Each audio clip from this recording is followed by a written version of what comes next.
Hi everyone, my name is Perry and I'm one of the pastors here. This is my wife Jill, and we're going to be leading a class for empty nesters and parents of college students. Our class is called Empty Nest, What's Next? We will discuss how to rebuild our lives when our adult children move out and the challenges we will face.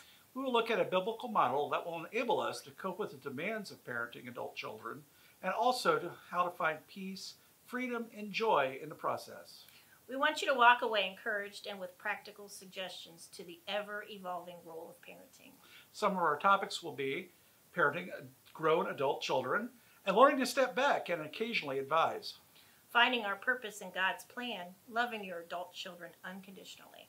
Our class will meet via Zoom at 6:30, Wednesday, September the 9th, and go through Wednesday, October the 7th.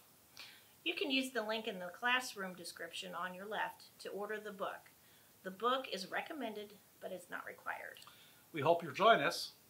Thanks for watching. watching.